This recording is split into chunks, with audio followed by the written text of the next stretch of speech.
Degree college principal तो रहे हैं, ये केमिस्ट्री के प्रोफेसर रहे हैं और अब ये हिंदी में जो कविताएं करते हैं इनकी पुस्तक भी प्रकाशित हो चुकी है कि साइंस के प्रोफेसर होते हुए ये हिंदी से इतना जुड़ गए। मैं इनका धन्यवाद करता हूं।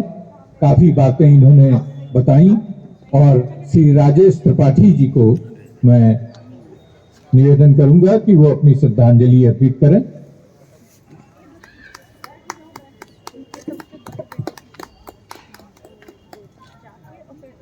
आज की इस सभा में यहाँ पर उपस्थित विशिष्ट जन सबको नमन करते हुए, कईयों साल से हमारा बहुत पहले से तो संपर्क नहीं रहा, लेकिन हमारे विजय नारायण शुक्ला के माध्यम से हमारा संपर्क कंतु भैया जैसे श्रेष्ठ और इनका जो मार्गदर्शन हमको मिला उससे हम बहुत इनके ऋणी और इन्हीं के द्वारा हमें आज ये सौभाग्य प्राप्त है कि हम परम श्रद्धेय श्री कृष्ण बिहारी अवस्थी जी उनकी श्रद्धांजलि सभा में मैं उपस्थित हूं और उनके चरणों में अपनी श्रद्धांजलि अर्पित करता हूं। इन्हीं के साथ मैं अपनी वाणी को विराम दे।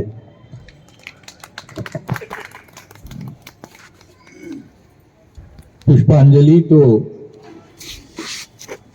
माननीय श्री जगतवीर सिंह डोंगर जी ने, जो पूर्व सांसद भी हैं, महापौर भी हैं, उन्होंने पुष्पांजलि तो दे दी, लेकिन उनकी शब्दांजलि नहीं मिली। इसलिए मैं उनकी शब्दांजलि प्राप्त करना चाहता हूं। कृपया निवेदन है कि वो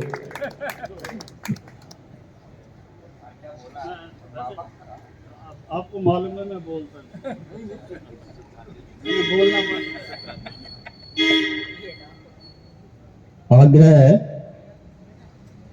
आग्रह से आगे जाकर के दुराग्रह हो गया है तो मुझे मानना पड़ेगा। मेरा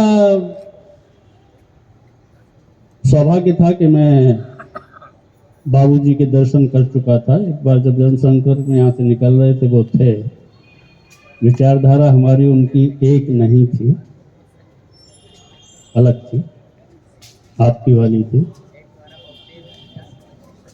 लेकिन मैं सबसे मिलता था और ईश्वर की कृपा ऐसी रही कि सबका आशीर्वाद भी मुझे मिलता रहा। आइए, आ जाओ, इधर आ जाओ, मैंने जगह तुम्हारे लिए छोड़ दी है। अरे आ जाओ, आलोक यार, क्या अब आलोक को बैठा दिया तो बत्ती चली भी जाए तो कोई चिंता नहीं।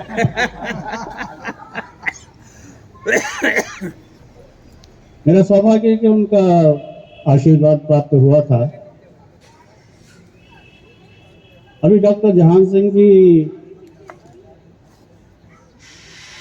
पिता के बारे में साहित्यिक अभिरुचि है उनकी। केमिस्ट्री के प्रोफेसर होते हुए भी हिंदी की कविताएं लिखते हैं। मैंने भी पढ़ी, अच्छी होती। और जैसे कंतु भैया ने कहा था, पुस्तक प्रकाशित हो चुकी है, दूसरी लगभग प्रकाशित है। ठीक कह रहा हूं ना? पिता का अलग अलग व्याख्या आप नहीं कर सकते। 3 बाप होते हैं, मैं जल्दी से इसे स्वीकार नहीं करूंगा।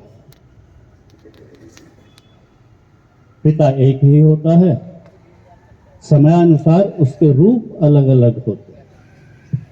ये सत्य है कि आपने कहा बाल्यकाल में कंधे पे बैठा करके मेला भी दिखाते हैं, थोड़ा बड़ा होता है, चलने लगता है, विद्यालय में भेजते हैं तो फिर उसकी प्रगति की, उसकी प्रतिभा की मार्गदर्शन भी पिता के द्वारा ही होता है। वो परंपराएं अब खत्म हो गई है, हमारे जमाने तक थी थोड़ी सी। आश्चर्य मत कीजिएगा, हमारे जमाने में अंतर है आप में और मुझ में, क्योंकि मैं देखने में जैसा लगता हूं वैसा हूं नहीं। हाँ, मैं आपके उम्र में लगभग आपके बराबर होऊंगा, मैं बड़ा हूं? अब तो किसी प्रमाण की आवश्यकता नहीं।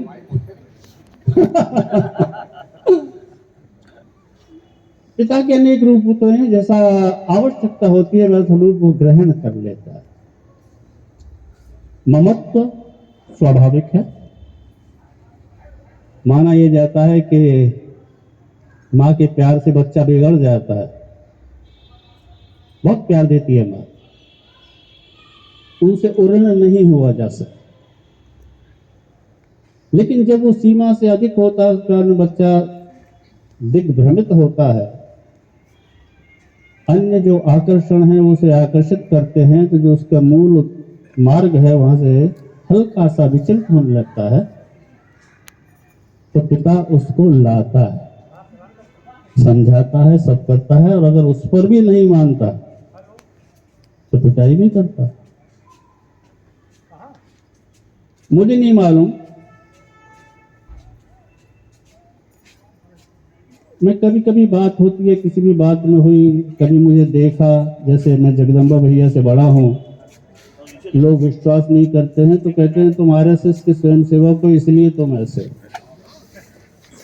या कोई कहता है फौज में थे इसलिए ऐसे हो। ये दोनों बातें गलत। प्रारंभ से ही, बाल्यकाल से ही क्या बच्चे के गुण विकसित होने चाहिए, उसका आधारशिला जो रखते हैं वो पिता होता है। और उन्हीं संस्कारों के आगे बढ़कर के व्यक्ति समाज में कार्य करता है। कहीं कहीं ऐसा देखा जाता है कि क्षेत्र में देखने में बच्चा पिता से आगे निकल गया है, लेकिन लोग ये भूल जाते हैं कि वो किसके कारण निकला।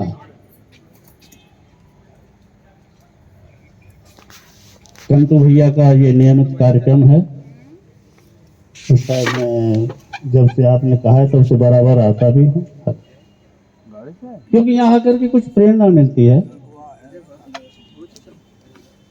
कुछ विचारों में अगर इधर उधर की बात है तो और परिपुष्ट होते हैं। पिता के प्रति उनके न रहने पर जो पुत्र का कर्तव्य होता है उसका पालन करना पुत्र का धर्म होता है। सामान्य रूप से इसका निर्वाह लोग नहीं करते।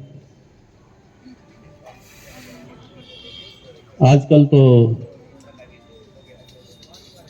अभी एक बहुत पैसे वाले व्यक्ति, मैं पैसे वाले को बड़ा आदमी नहीं कहता इसलिए कोई दिग्भ्रमित ना हो, मैं गुणों के आधार पर व्यक्ति का निर्धारण करता हूं, मान सम्मान करता हूं। बड़ा आदमी वो होता है जो विचारों में श्रेष्ठ हो, जो अपने आसपास समाज के लिए चिंता करता हो और आगे बढ़कर के अग्रणी भूमिका का निर्वाह करता हो, जिससे समस्या का समाधान होता रहे। उनको सहारा श्री कहते थे।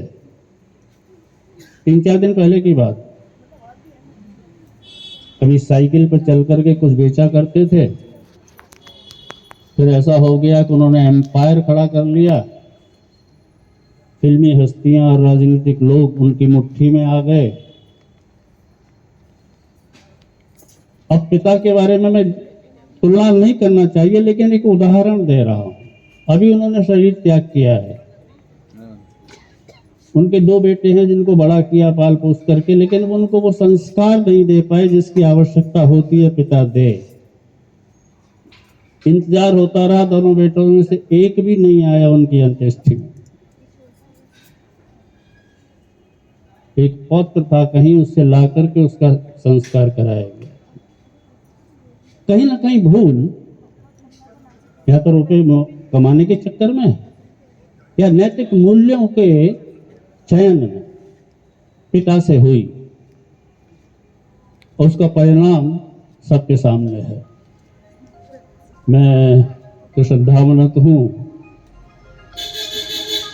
कि आदरणीय पिताजी ने बच्चों में संस्कार दिए, श्रेष्ठ संस्कार, उनके न रहने पर भी उनकी पुण्य स्मृति में उनको श्रद्धांजलि अर्पित करते हैं, और अन्य लोगों को जिनके मन में उनके प्रति श्रद्धा है उनको एक अवसर प्रदान करते हैं कि वो आकर के उनको श्रद्धा सुमन अर्पित करें।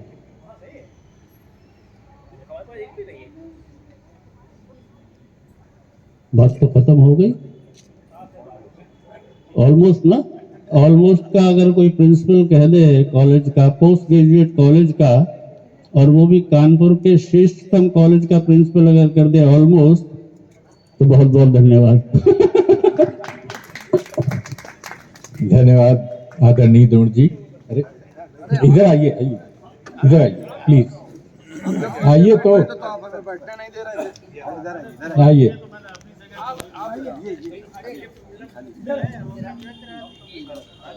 हाँ, धन्यवाद माननीय द्रोण जी। हमारे बीच में श्री दीपक मालवीय जी आ गए हैं। निश्चित रूप से वो विशिष्ट हैं हम लोगों के बीच में। मैं उनका सम्मान करता हूं, उनका स्वागत करता हूं, अभिनंदन करता हूं। साथ ही हमारे बीच आलोक मिश्रा साहब आ गए हैं। ज्यादातर लोग उन्हें जानते ही हैं यहाँ। मैं उनका भी स्वागत और अभिनंदन करता हूं। हमारे बीच में महानगर कांग्रेस कमेटी के अध्यक्ष श्री मंसूरी जी आ गए हैं। मैं उनका भी स्वागत और अभिनंदन करता हूं। हमारे बीच श्री डी त्रिपाठी जी आ गए हैं। मैं उनका भी स्वागत करता हूं। हमारे बीच में राकेश मोहन तिवारी जी आ गए हैं, उनका भी स्वागत करता हूं।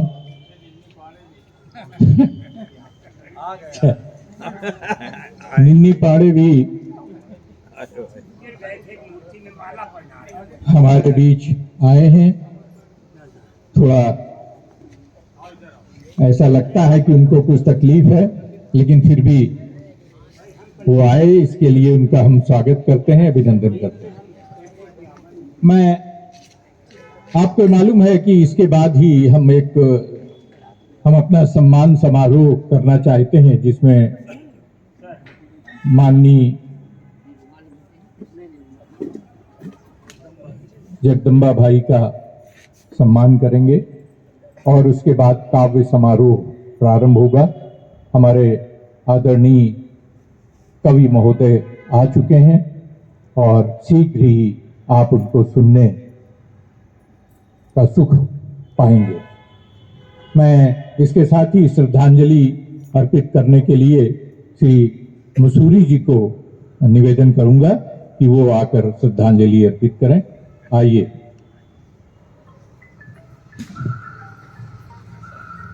श्रद्धेय पंडित कृष्ण बिहारी अवस्थी जी की, वैद्य शास्त्री जी की जयंती के अवसर पर हम सब इकट्ठा हुए हैं खिराज अकीदत पेश करने के लिए। और इस मौके पर हमारे बीच कानपुर के पूर्व सांसद, पूर्व मेयर, सादगी और सरलता के पैमाने करने वाले आदरणीय जगतवीर सिंह द्रोण जी, हमारे गांधी विचार केंद्र के बिंदु जगदम्बा भाई जी, आलोक मिश्रा जी, हमारे तमाम साथीगण, आदरणीय दीपक मालवीय जी, और इस पूरे प्रोग्राम का संयोजन करते उनके पुत्र और हमारे बड़े भाई आदरणीय कृष्णकांत अवस्थी जी। इंसान का व्यक्तित्व होता है जिसके लिए लोग इकट्ठा होते हैं। कितने लोग दुनिया में आए और कितने लोग चले जाते हैं, उनके परिवार के बच्चे ही उनको भूल जाते हैं कि मेरे पिताजी आज की तारीख में पैदा हुए थे या ये आज की तारीख में गए थे। लेकिन ये सार्वजनिक जीवन को जीने का, राष्ट्र और समाज के लिए जो जीवन जीते हैं, उनके लिए इतने लोग इकट्ठा होकर उनको हर साल याद करते हैं। ये एक बड़ा उनका व्यक्तित्व होता है, जो व्यक्तित्व उनको आकर्षित हम सबको करता है और हमको बुलाता है। अरविंद चतुर्वेदी जी ने कार्ड भेजा, लेकिन मैं रोज देखता था कहीं प्रोग्राम भूल तो नहीं किया, कहीं आज ही है शायद, तो फिर देखता था नहीं 26 में यहाँ जाना। और वही व्यक्तित्व के मालिक हमारे कृष्णकांत भाई हैं। जब मैं किसी पार्टी कार्यक्रम में जब आपका आगमन होता है तो वो स्माइल फेस की जो ऊर्जा मुझे मिलती है, वो सादगी के साथ और जो समर्पण भाव उनका अंदर दिखता है, तो उससे मैं अपने आप को गौरवान्वित महसूस करता हूँ, अपने आप को ऊर्जा पाता हूँ। तो कहते हैं कि लायक पिता जो होता है, उनका बेटा भी उन्हीं पद चिन्हों पे चलता है, उस श्रृंखला को आगे ले जाते हैं। आपने देश की आजादी का आंदोलन लड़ा था, आंदोलन में भाग लिया था, स्वतंत्रता संग्राम सेनानी थे। आज उनके बेटे देश की आजादी के बाद देश और समाज को बनाने की भी बात में हमेशा तत्पर और निरंतर से वो लगे हुए हैं। हम सब शहर कांग्रेस कमेटी कानपुर की तरफ से हम पंडित तेज बिहारी अवस्थी जी को खिराज मोहब्बत, खिराज अकीदत पेश करते हैं। इन्हीं अल्फाजों के साथ हम सब उम्मीद है कि उनकी जो झलक है वो हम लोग अपने अंदर रखते हुए समाज के लिए समर्पित होकर काम करते रहेंगे, मानवता के लिए। जय हिंद। धन्यवाद मसूरी जी। हमारे बीच में अभी श्रीमती किरण पांडे जी भी आई हैं, मैं उनका स्वागत करता हूं। और अब श्री आलोक मिश्रा जी हमारे बीच उपस्थित हैं, मैं उनसे निवेदन करूंगा कि वो अपने श्रद्धांजलि के शब्द प्रस्तुत करें। आइए श्री आलोक मिश्रा जी।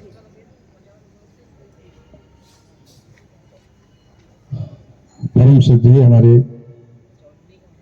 मार्गदर्शक और हमारे शुभ चिंतक और हमारे पिता तुल्य यहाँ के पूर्व सांसद और यहाँ के पूर्व मेयर माननीय चौड़ जी, हमारे कांग्रेस कमेटी के सम्मानित अध्यक्ष भाई मंसूरी जी, दीपक मालवी जी, निन्नी पाड़े जी, बाकी सब अपने साथी बैठे हैं।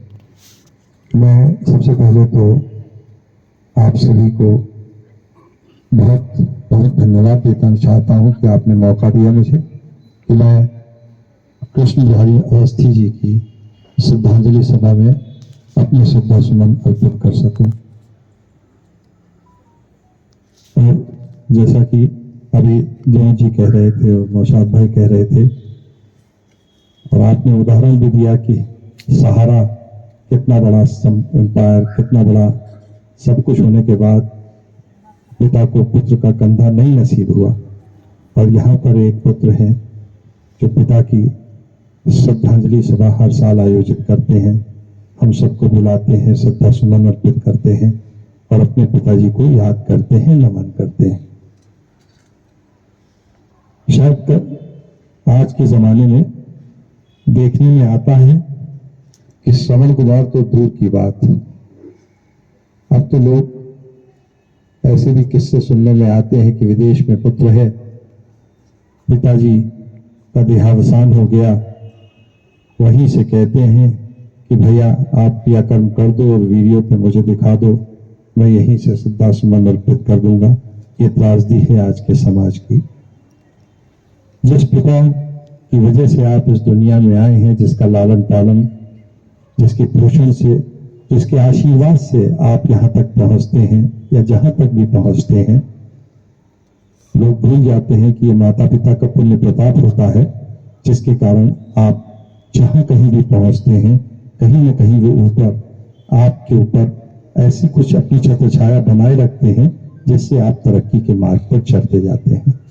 तो उस व्यक्ति को जिसने आपके जिंदा रहते आपका पूरा पोषण किया, भरण पोषण किया, आपको सही मार्ग दिखाया, आप जहां तक पहुंचे वहां तक पहुंचाया और उसके बाद भी आपकी कहीं न कहीं ऊपर से रक्षा कर रहा हो, उस व्यक्ति को भूलने का तो इससे ज्यादा बड़ा पाप तो हो ही नहीं सकता। खैर, मैं एक बार पुनः अपने बहुत नमन करते हुए अपने श्रद्धा सुमन कृष्ण बिहारी अवस्थी जी के चरणों में अर्पित करता हूँ और उम्मीद करता हूँ कि आप उनके बेटे इस कार्यक्रम को हर साल ऐसे ही बदस्तूर करते रहेंगे।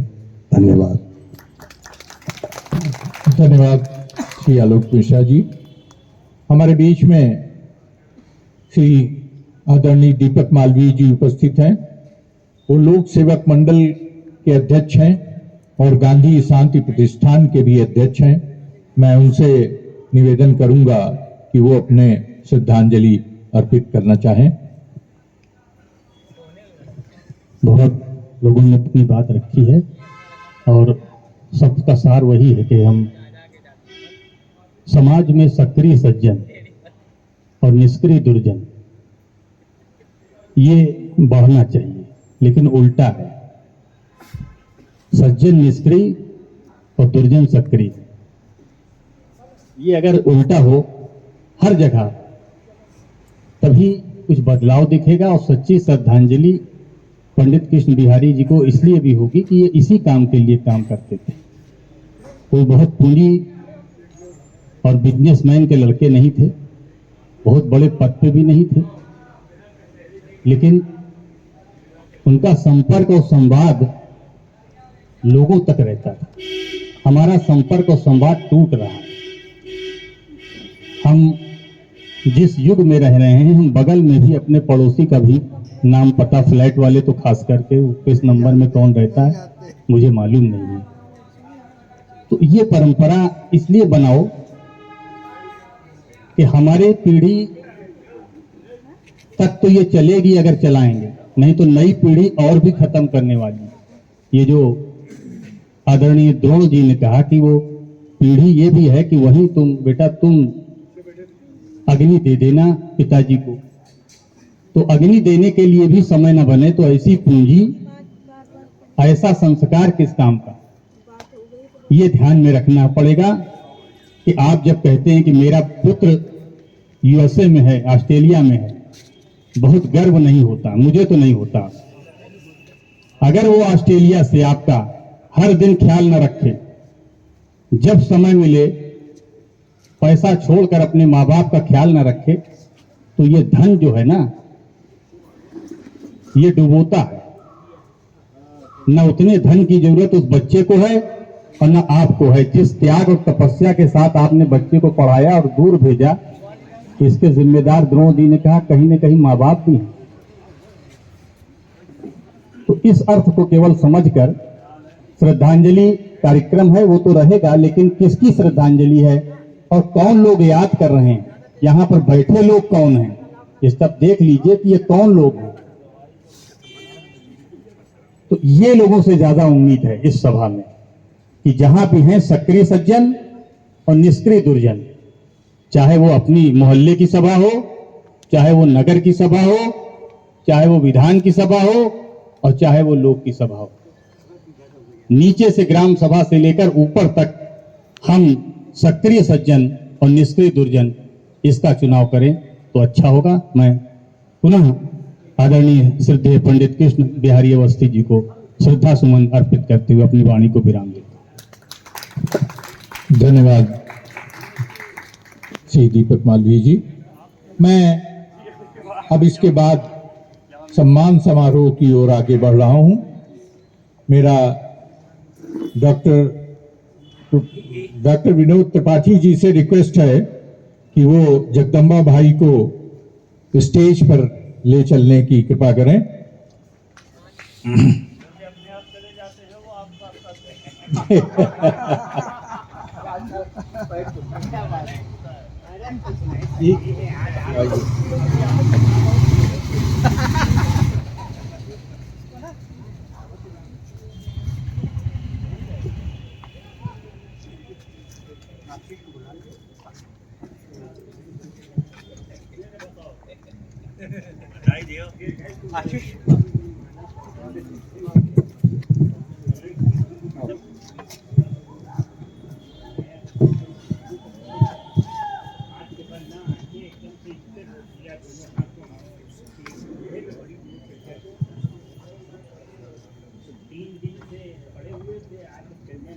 हम अब सम्मान समारोह की तरफ बढ़ गए हैं। हम आज पंडित जगदम्बा प्रसाद वाजपेयी जी, जो प्रसिद्ध हैं जगदम्बा भाई के नाम से और गांधी शांति प्रतिष्ठान के उपाध्यक्ष हैं, उनको सम्मानित करने जा रहे हैं। और इसके पूर्व कि हम उनको आपके समक्ष सम्मानित करें, हम उनके बारे में कुछ बताना भी चाहते हैं। आदरणीय पंडित जगदम्बा प्रसाद वाजपेयी, जो जगदम्बा भाई के नाम से लोकप्रिय हैं, उनका जीवन समाज और मनुष्यत्व के मूल्यों के लिए समर्पित रहा।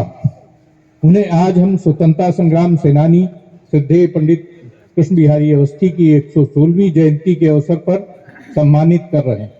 श्री जगदम्बा भाई का जन्म 5 नवंबर 1944 को उन्नाव जनपद के सोहरा मऊ के निकट दरियाओं गांव में हुआ था।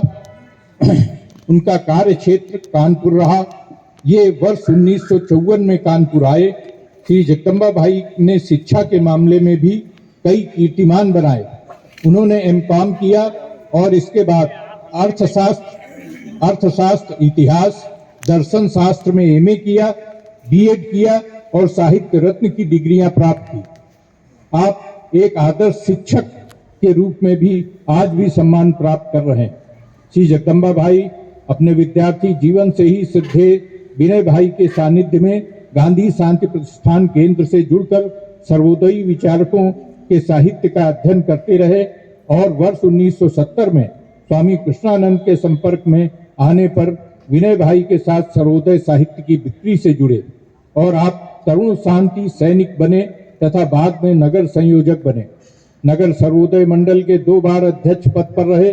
सर्वोदय विचारधारा से प्रभावित होकर महात्मा गांधी, आचार्य विनोबा और लोक नायक जयप्रकाश नारायण के सामाजिक, सांस्कृतिक, आर्थिक नीतियों का अनुसरण करते हुए मेहर प्रसाद कॉलेज, सत्ती चौरा, छावनी, कानपुर में शिक्षण कार्य करने के साथ ही संस्था में सर्वोदय विचारधारा के बच्चों को संस्कारित करते रहे। श्री जगदम्बा भाई ने आचार्य विनोबा भावे द्वारा चलाए गए भूदान आंदोलन में निष्ठापूर्वक कार्य किया। इसके आचार्य कुल के संयोजक, नगर सर्वोदय मंडल के अध्यक्ष और शांति सेना के संयोजक जैसे पदों पर उत्तरदायित्व भी कुशलता एवं निष्ठापूर्वक निर्वहन किया। श्री जगदम्बा भाई ने आचार्य कृष्ण विनायक फड़के द्वारा संस्थापित कानपुर बाल संघ के मंत्री पद पर भी कार्य किया तथा जयप्रकाश नारायण द्वारा चलाए गए समग्र क्रांति आंदोलन में सक्रिय भूमिका निभाई। प्रख्यात गांधीवादी और सर्वोदय पत्रिका के मुख्य संपादक रहे श्रद्धेय विनय भाई के देहावसान के उपरांत जगदम्बा भाई ने गांधी शांति प्रतिष्ठान केंद्र में उपाध्यक्ष पद पर रहते हुए गांधी विचार के प्रचार प्रसार में संलग्न है।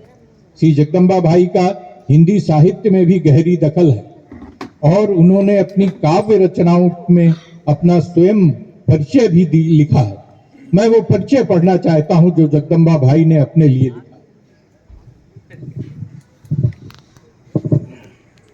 धवल वस्त्र मूछे धवल, श्वेत कंस तन स्वाम, जगदम्बा ममहीय बसे जगदम्बा ही नाम। जगदम्बा ही नाम वृत्ति शिक्षण अपनाई, प्रेरणा मिली फड़क जी से बाल सेवा अति भाई। गांधी विनोबा जयप्रकाश पर निष्ठा आई, सत्य अहिंसा करुणा मानवता की शिक्षा पाई। सर्वधर्म संभाव हिये में अति ही भाया, हो निर्भय निर्भर सत्य का पथ अपनाया। जयप्रकाश ने संपूर्ण क्रांति की अलख जगाई, तरुण शांति सैनिक हो निष्ठा से भूमिका निभाई। सर्वोदय संदेश नगर ग्राम घर जन जन जाए, मानवीय आध्यात्मिक मूल्य जीवन में आए। राजनीति बने लोकनीति, संदेश बहुत मन भाया, इसीलिए दृढ़ संकल्पितो गांधी पथ अपनाया। ये जगदम्बा भाई ने अपने परिचय में ये काव्य लिखा।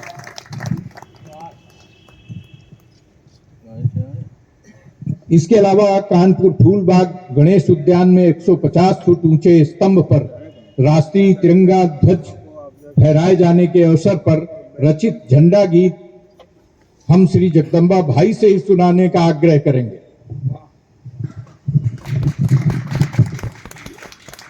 जिस समय झंडा हो रहा था, हमारे माननीय ज्योति जी उस समय यहाँ कानपुर सांसद थे, हरा रहे थे, तो श्रद्धेय फड़के जी की और श्रद्धेय पार्षद जी की याद आ गई और पार्षद जी का झंडा गान जो था हमारे मन में आया कि जब उनके शिष्य रहे हैं तो कुछ 2 लाइनें उन्हीं की राह पर चलना चाहिए। वो भाव आए, 2 भाव बने। इसके बाद लंबी कविता लिखी, टैलेंट जी को दिखाया और पार्षद जी ने भी यही किया था, बहुत लंबी कविता लिखी थी। बाद में 3 पैराग्राफ लिखे गए थे, तुम भी इसको जो है साठ करो, उसका संक्षिप्तीकरण किया तो वो है, अरे तिरंगे इच्छा होती संग चले नभ में लहराऊं, तेरी गौरव गाथा गाकर जीवन अपना धन्य बनाऊं। भारत माँ का स्वाभिमान तू, भारत माँ की शान तू ही, आजादी के संघर्षों का गौरवमय इतिहास। हंसते हंसते प्राण गंवाकर वीरों ने नभ में लहराया, तेरी शान बान रखने को जंजन ने सर्वस्व घुमाया। शौर्य साहस समृद्ध प्रतीक जब तू नभ में लहराता है, सत्य अहिंसा करुणा मानवता की शिक्षा सारा जग पाता है। आए भारत के गौरव प्रतीक, इस गान तेरा हम गाते हैं, जय हो जय हो जय हो हे राष्ट्र ध्वजा, श्रद्धा से शीश नवाते। क्या बात, बहुत बढ़िया। धन्यवाद जगदम्बा भाई।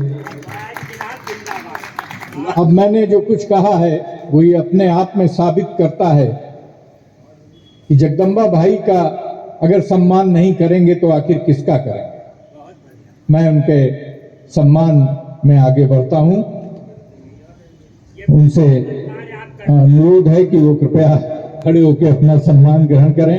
डॉक्टर विनोद त्रिपाठी से मेरा अनुरोध है कि वो कृपया मंच पर आने की कृपा करें।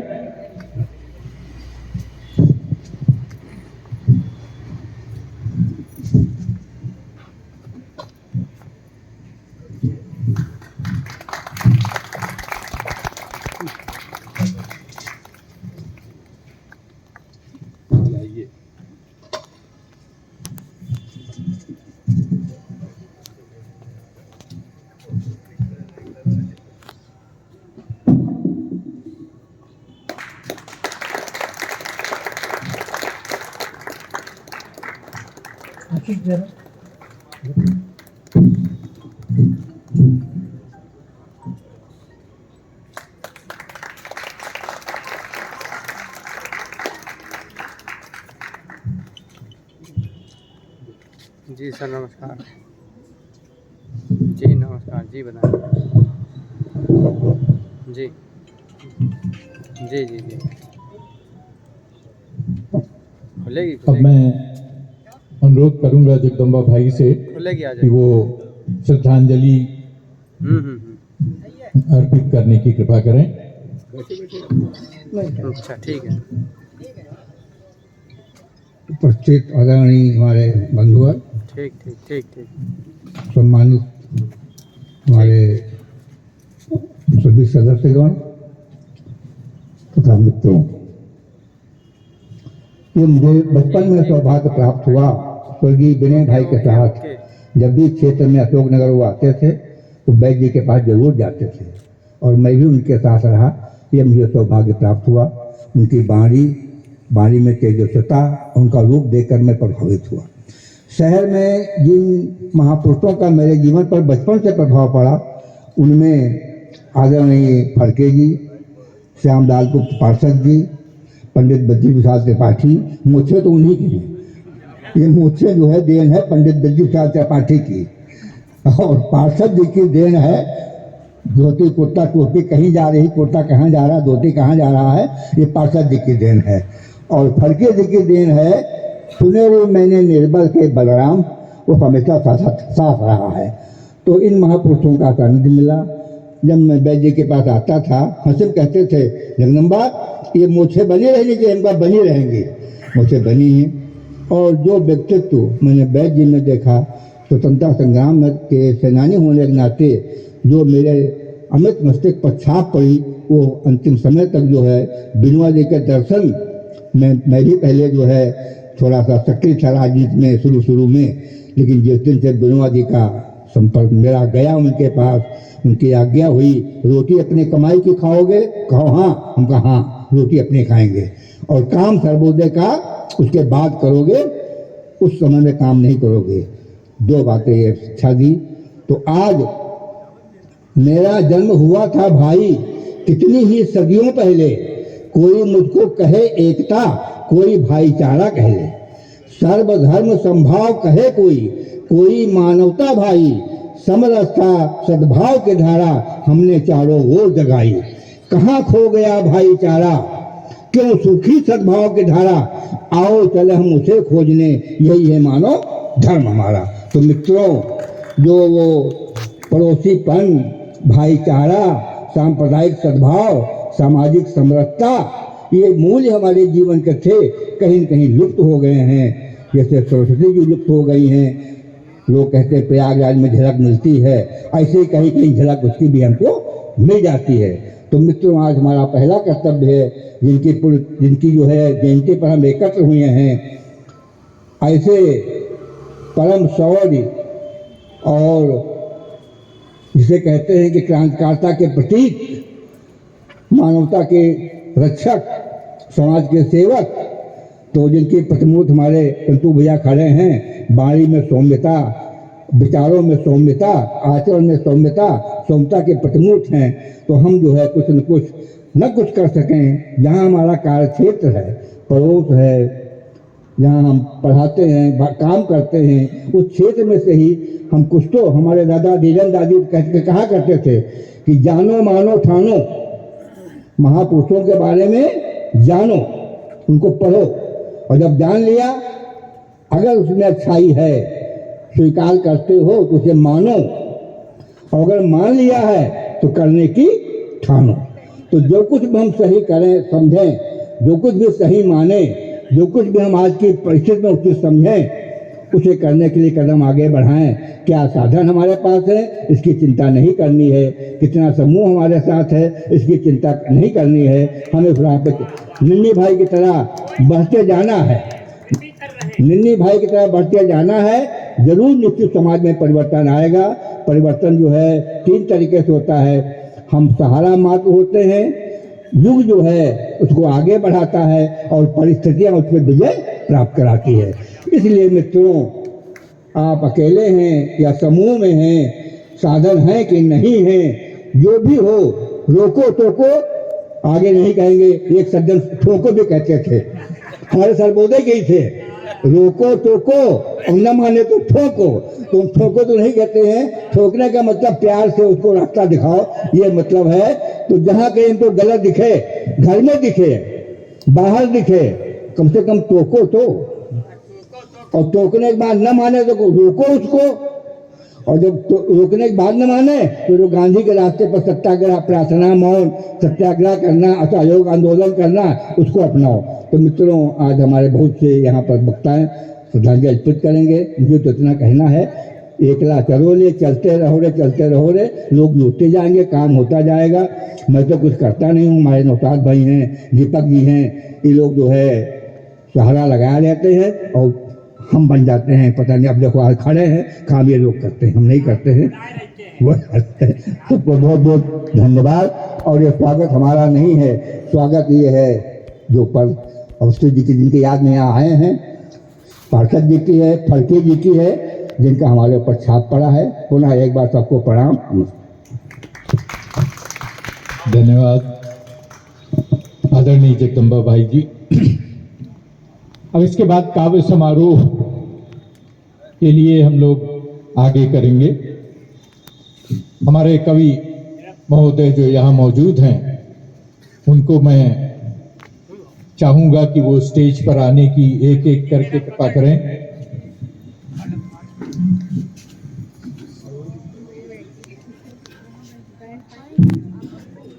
उसके लिए सर्वप्रथम मैं श्री श्रवण शुक्ल जी को निवेदन करता हूं कि वो स्टेज पर आवें, और उनको ही संचालन का कार्य संभालना है।